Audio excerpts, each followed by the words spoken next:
true champion, and that's Stradivarius. Just took my breath away. Absolutely breathtaking. And I think that the horse is far too overpriced. Are we going to see something outrageous? Wow, Sam.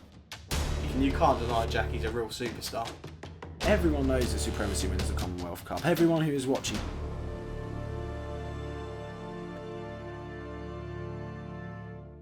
Hello and welcome to the Next Gen Racing YouTube channel for what would be our weekend preview. However, we're not going to be doing a weekend preview this week because the racing does look fairly diabolical this weekend. Just a couple of listed races from York, and Jack and I didn't really want to get stuck into that, so we've decided to look ahead to Royal Ascot next week. Now, we are going to have our official Royal Ascot preview coming to you guys. That's going to come to you in a two-part series with two very special guests on the channel. Our first part with the first 3 days of the meeting will be coming to you on Sunday morning with our part 2 with another guest. That will be coming to you on Monday morning, looking at the final 2 days. And during those previews, one of our lucky viewers, is going to be in the chance of winning all of this.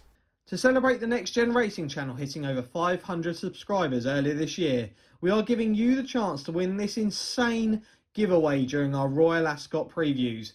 You'll be in the chance to win a framed signed photo of Oisin Murphy, a pair of socks from Hacked Up Horse Racing Gifts, a Finishing Line podcast mug, a signed Royal Ascot race guard, a box of chocolates, and to top things all off, we are giving away the chance for you and a lucky friend to come to Goodwood Racecourse's season finale on October 10th, where you'll spend the day up there with myself and Jack and get a free complimentary drink upon arrival.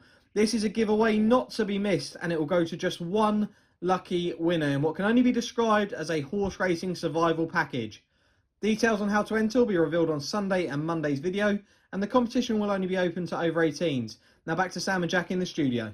Right, so Jack and I are going to give you 3 of our best hopes going into the Royal meeting, just looking ahead at it. Now, Jack, we'll start with you. We're probably going to go alternate here. Who is the first horse that you're looking forward to seeing next week? It's a 2-year-old. I'm not usually a man for a 2-year-old. I mean, it's kind of like my hatred for bumpers when it comes to the National Hunt season. We like to see where they come on. Yeah. But perhaps as 2-year-olds, they don't necessarily always excite me, unless they're Caravaggio, of course, because we love Caravaggio.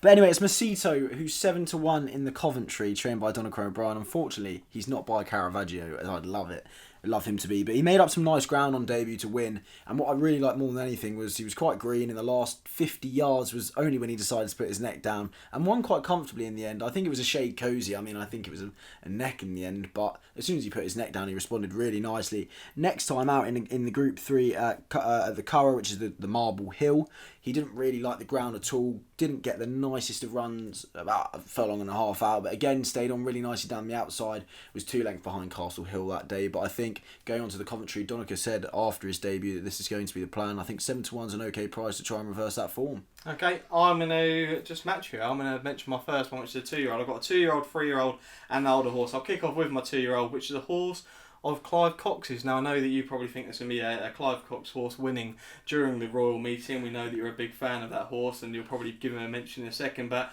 this one comes in the Queen Mary Stakes, and that's Get Ahead, who won at Ascot in early May. Has only had the one run, looked really, really good that day, kept on very well up towards the line. I just think that this horse in a big field with the way that the horse ran, I think she'll run really, really well. She's out showcasing, who's a speedy 2-year-old, and out of the dam, he's out of a Dutch art mare. So I just think that the horse has plenty of speed in the pedigree, and I think that she could be a really, really nice horse for the Cox team. I know that Cox team think a hell of a lot of that horse. So Get Ahead will be the one that I'll be with in the Queen Mary, around 14-1 for that race. Now, I'll give this horse a mention because he's going to be my second horse. He is my older horse of the meeting. I know he's not a price, but he deserves a mention. He will be winning. He's a true champion, and that's Stradivarius. Now, he had a really, really long season last season. Obviously, he didn't look too great on Champions Day, but I think that was the effects of a long season.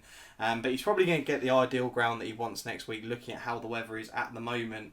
But I really don't see anything in the Stayers division that can beat this horse. I know that Ocean Wind's actually recently been pulled out of the race, but look, he's got 4 Goodwood Cups, 2 Yorkshire Cups, 1 Doncaster Cup, 1 Long Distance Cup, 2 Lonsdale Cups, and 3 Ascot Gold Cups, which he's going to be adding 1 more to and making that 4 next week. And you can't deny Jackie's a real superstar. You can't hate him. you just love him. If you're from anywhere in the whole entire planet, you love Stradivarius. I mean, he's simply an absolute warrior, isn't he? I mean, watching him in the Gold Cup last year just took my breath away.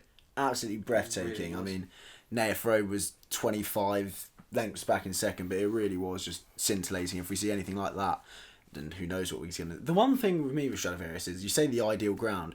I still don't get this. He loves every ground. Yeah, we don't know. He does love every ground. What is perfect. Yeah, we don't know. There's kind of this illusion that he doesn't like soft ground. Gosden thinks good ground. I mean, we just go on what Gosden says. Yeah, so I completely agree with you. Who's your second horse for the meeting? So it's going to be Maximal at 16-1 for the St James's Palace. Now, of course, we said it on our Epsom preview where he didn't end up going in the end, but he just got rock solid form all the way through. He 2-1 ruled on his second start. Didn't like the ground in the Autumn Stakes when reopposing one ruler. Finished 8th that day.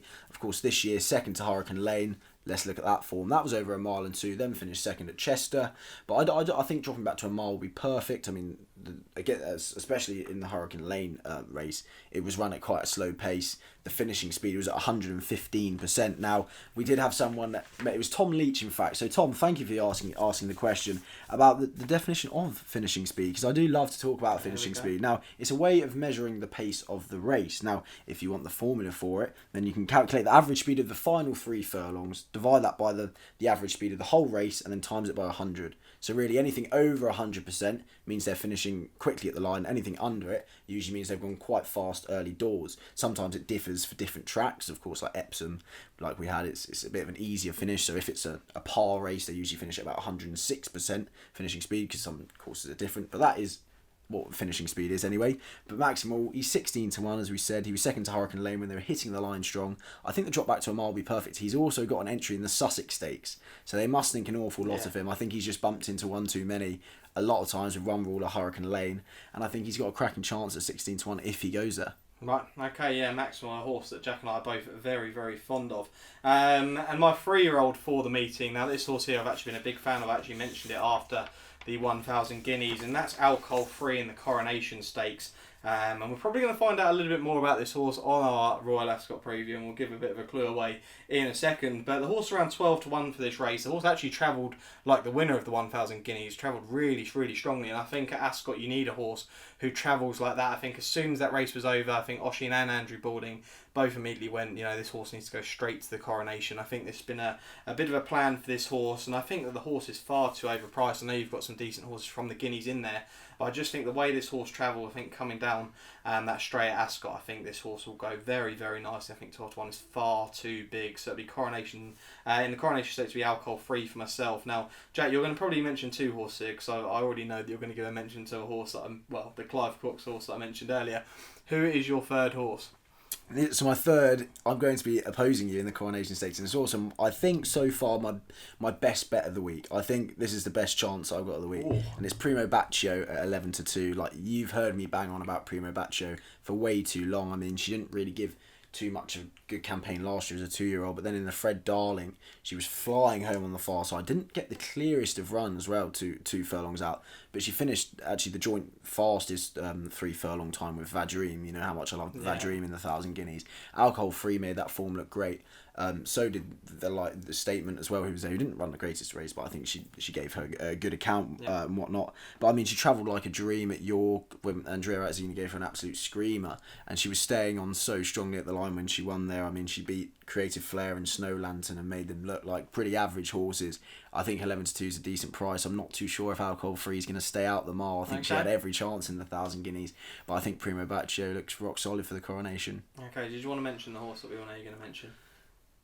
So we were going to say this is one of our 3, but I mean, everyone knows that Supremacy wins the Commonwealth Cup. Everyone who is watching here, we know Supremacy wins the Commonwealth Cup. He's 12-1. It's a Clive Cox master plan. We've seen it all before.